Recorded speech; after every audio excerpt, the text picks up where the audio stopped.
एक बार समस्त देवताओं ने मिलकर एक यज्ञ करने का निश्चय किया। यज्ञ की तैयारी पूर्ण हो गई। तभी वेद ने एक प्रश्न किया तो एक व्यवहारिक समस्या आ खड़ी हुई। ऋषि मुनियों द्वारा किए जाने वाले यज्ञ की हविष तो देवगण ग्रहण करते थे, लेकिन देवों द्वारा किए गए यज्ञ की पहली आहुति किसकी होगी, यानी सर्वश्रेष्ठ देव का निर्धारण जरूरी था, जो फिर अन्य सभी देवों को यज्ञ भाग प्रदान करें। ब्रह्मा, विष्णु, महेश परमात्मा थे। इनमें से श्रेष्ठ कौन है, इसका निर्णय आखिर हो तो कैसे। भृगु ने इसका दायित्व संभाला। वह देवों की परीक्षा लेने चले। ऋषियों से विदा लेकर वह सर्वप्रथम अपने पिता ब्रह्मदेव के पास पहुंचे। ब्रह्मा जी की परीक्षा लेने के लिए भृगु ने उन्हें प्रणाम नहीं किया। इससे ब्रह्मा जी अत्यंत कुपित हुए और उन्हें शिष्टता सिखाने का प्रयत्न किया। भृगु को गर्व था कि वह तो परीक्षक हैं, परीक्षा लेने आए हैं। पिता पुत्र का आज क्या रिश्ता। भृगु ने ब्रह्मदेव से अशिष्टता कर दी। ब्रह्मा जी का क्रोध बढ़ गया और अपना कमंडल लेकर पुत्र को मारने भागे। भृगु किसी तरह वहां से जान बचाकर भाग चले आए। इसके बाद वह शिव जी के लोक कैलाश गए। भृगु ने फिर से धृष्टता की। बिना कोई सूचना का शिष्टाचार दिखाए या शिवगणों से आज्ञा लिए सीधे वहां पहुंच गए जहां शिव जी माता पार्वती के साथ विश्राम कर रहे थे। आए तो आए, साथ ही अशिष्टता का आचरण भी किया। शिवजी शांत रहे पर भृगु न समझे। शिवजी को क्रोध आया तो उन्होंने अपना त्रिशूल उठाया। भृगु वहां से भागे। अंत में वह भगवान विष्णु के पास क्षीर सागर पहुंचे। श्री हरि शेष शैया पर लेटे निद्रा में थे और देवी लक्ष्मी उनके चरण दबा रही थी। महर्षि भृगु 2 स्थानों से अपमानित करके भगाए गए थे। उनका मन बहुत दुखी था। विष्णु जी को सोता देख उन्हें न जाने क्या हो गया और उन्होंने विष्णु जी को जगाने के लिए उनकी छाती पर एक लात जमा दी। विष्णु जी जाग उठे और भृगु से बोले, मेरी छाती वज्र समान कठोर है। आपका शरीर तप के कारण दुर्बल, कहीं आपके पैर में चोट तो नहीं आई। आपने मुझे सावधान करके कृपा की है। आपका चरण चिन्ह मेरे वक्ष पर सदा अंकित रहेगा। भृगु को बड़ा आश्चर्य हुआ। उन्होंने तो भगवान की परीक्षा लेने के लिए यह अपराध किया था, परंतु भगवान तो दंड देने के बदले मुस्कुरा रहे थे। उन्होंने निश्चय किया कि श्रीहरि सी विनम्रता किसी में नहीं। वास्तव में विष्णु ही सबसे बड़े देवता हैं। लौटकर उन्होंने सभी ऋषियों को पूरी घटना सुनाई। सभी ने एक मत से यह निश्चय किया कि भगवान विष्णु को ही यज्ञ का प्रधान देवता समझकर मुख्य भाग दिया जाएगा। लक्ष्मी जी ने भृगु को अपने पति की छाती पर लात मारते देखा तो उन्हें बड़ा क्रोध आया, परंतु उन्हें इस बात पर क्षोभ था कि श्रीहरि ने उद्दंड को दंड देने के स्थान पर उसके चरण पकड़ लिए और उल्टे क्षमा मांगने लगे। क्रोध से तमतमाए महालक्ष्मी को लगा कि वह जिस पति को संसार का सबसे शक्तिशाली समझती है वह तो निर्बल है। ये धर्म की रक्षा करने के लिए अधर्मियों एवं दुष्टों का नाश कैसे करते होंगे। महालक्ष्मी ग्लानि में भर गई और मन श्रीहरि से उचट गया। उन्होंने श्रीहरि और बैकुंठ लोक दोनों के त्याग का निश्चय कर लिया। स्त्री का स्वाभिमान उसके स्वामी के साथ बंधा होता है। उनके समक्ष कोई स्वामी पर प्रहार कर गया और स्वामी ने प्रतिकार भी न किया, ये बात मन में कौंधती रही। ये स्थान वास के योग्य नहीं, पर त्याग कैसे करें, श्रीहरि से ओझल होकर रहना कैसे होगा। वह उचित समय की प्रतीक्षा करने लगी। श्रीहरि ने हिरण्याक्ष के कोप से मुक्ति दिलाने के लिए वराह अवतार लिया और दुष्टों का संहार करने लगे। महालक्ष्मी के लिए ये समय उचित लगा। उन्होंने बैकुंठ का त्याग कर दिया और पृथ्वी पर एक वन में तपस्या करने लगी। श्रीहरि और बैकुंठ का त्याग कर महालक्ष्मी पृथ्वी पर एक वन में तपस्या करने लगी। तप करते करते उन्होंने अपना शरीर छोड़ दिया। विष्णु जी वराह अवतार का अपना कार्य पूर्ण कर बैकुंठ लौटे तो महालक्ष्मी नहीं मिली। वह उन्हें खोजने लगे। श्रीहरि ने उन्हें तीनों लोकों में खोजा, किंतु तप करके माता लक्ष्मी ने भ्रमित करने की अनुपम शक्ति प्राप्त कर ली थी। उसी शक्ति से उन्होंने श्रीहरि को भ्रमित रखा। आखिर श्रीहरि को पता लग ही गया, लेकिन तब तक वह शरीर छोड़ चुकी थी। दिव्य दृष्टि से उन्होंने देखा कि लक्ष्मी जी ने चोर राज के घर में जन्म लिया है। श्रीहरि ने सोचा कि उनकी पत्नी ने उनका त्याग सामर्थ्यहीन समझने के भ्रम में किया है, इसलिए वह उन्हें पुनः प्राप्त करने के लिए अलौकिक शक्तियों का प्रयोग नहीं करेंगे। महालक्ष्मी ने मानव रूप धरा है तो अपनी प्रिय पत्नी को प्राप्त करने के लिए वह भी साधारण मानवों के समान व्यवहार करेंगे और महालक्ष्मी जी का हृदय और विश्वास जीतेंगे।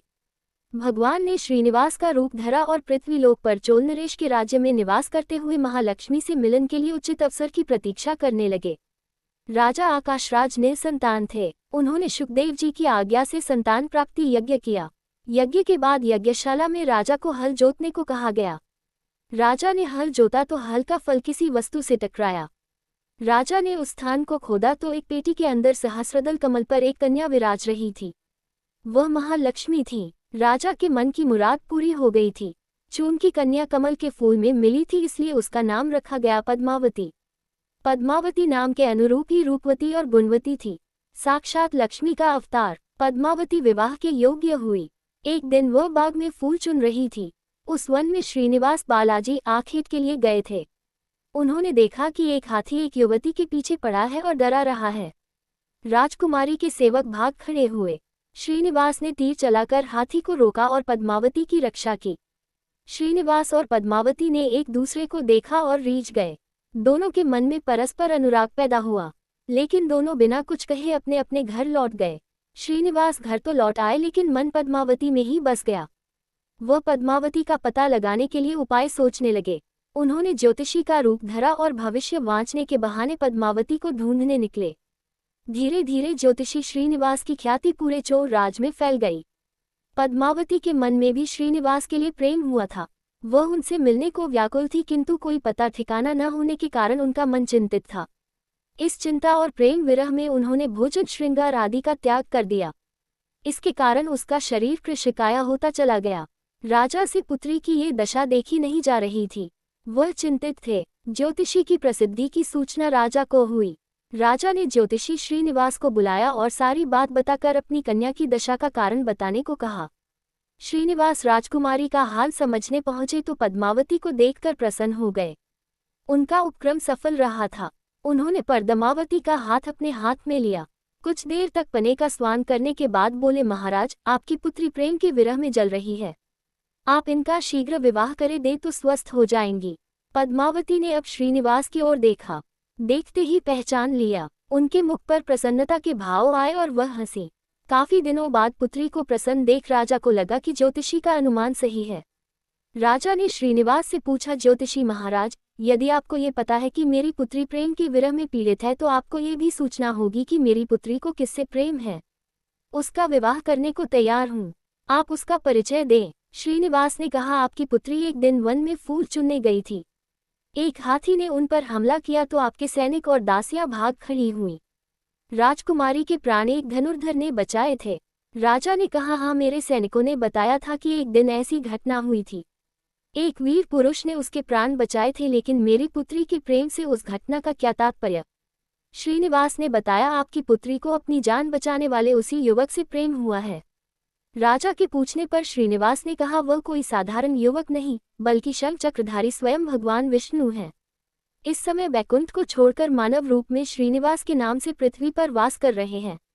आप पुत्री का विवाह उनसे करें, मैं इसकी सारी व्यवस्था करा दूंगा। ये बात सुनकर राजा प्रसन्न हो गए कि स्वयं विष्णु उनके जमाई बनेंगे। श्रीनिवास और पद्मावती का विवाह तय हो गया। श्रीनिवास रूप में श्रीहरि ने शुकदेव के माध्यम से समस्त देवी देवताओं को अपने विवाह की सूचना भिजवा दी। शुकदेव की सूचना से सभी देवी देवता अत्यंत प्रसन्न हुए। देवी देवता श्रीनिवास जी से मिलने और बधाई देने पृथ्वी पर पहुंचे, परंतु श्रीनिवास जी को खुशी के बीच एक चिंता भी होने लगी। देवताओं ने पूछा, भगवान, संसार की चिंता हरने वाले आप इस उत्सव के मौके पर इतने चिंतातुर क्यों हैं? श्रीनिवास जी ने कहा, चिंता की बात है, धन का अभाव। महालक्ष्मी ने मुझे त्याग दिया, इस कारण धनहीन हो चुका हूँ। स्वयं महालक्ष्मी ने तब से शरीर त्याग मानव रूप लिया है और पिछली स्मृतियों को गुप्त कर लिया है। इस कारण उन्हें ये सूचना नहीं है कि वह महालक्ष्मी का स्वरूप है। वह तो स्वयं को राजकुमारी पद्मावती ही मानती हैं। मैंने निर्णय किया है कि जब तक उनका प्रेम पुनः प्राप्त नहीं करता अपनी माया का उन्हें आभास नहीं कराऊंगा। इस कारण मैं एक साधारण मनुष्य का जीवन व्यतीत कर रहा हूँ और वह है राजकुमारी। राजा की पुत्री से शादी करने और घर बसाने के लिए धन, वैभव और ऐश्वर्य की जरूरत है, वह मैं कहाँ से लाऊं? स्वयं नारायण को धन की कमी सताने लगी। मानव रूप में आए प्रभु को भी विवाह के लिए धन की आवश्यकता हुई। यही तो ईश्वर की लीला है। जिस रूप में रहते हैं उस योनि के जीवों के सभी कष्ट सहते हैं। श्री हरि विवाह के लिए धन का प्रबंध कैसे हो, इस बात से चिंतित है। देवताओं ने जब ये सुना तो उन्हें आश्चर्य हुआ। देवताओं ने कहा, कुबेर आवश्यकता के बराबर धन की व्यवस्था कर देंगे। देवताओं ने कुबेर का आह्वान किया तो कुबेर प्रकट हुए। कुबेर ने कहा, ये तो मेरे लिए प्रसन्नता की बात है कि आपके लिए कुछ कर सकूं। प्रभु, आपके लिए धन का तत्काल प्रबंध करता हूँ। कुबेर का कोष आपकी कृपा से ही रक्षित है। श्री हरि ने कुबेर से कहा, यक्षराज कुबेर, आपको भगवान भोलेनाथ ने जगत और देवताओं के धन की रक्षा का दायित्व सौंपा है। उसमें से धन मैं अपनी आवश्यकता के हिसाब से लूंगा अवश्य, पर मेरी एक शर्त भी होगी। श्री हरि कुबेर से धन प्राप्ति की शर्त रख रहे हैं। ये सुनकर सभी देवता आश्चर्य में पड़ गए। श्री हरि ने कहा, ब्रह्मा जी और शिव जी साक्षी रहें। कुबेर से धन ऋण के रूप में लूंगा, जिसे भविष्य में ब्याज सहित चुकाऊंगा।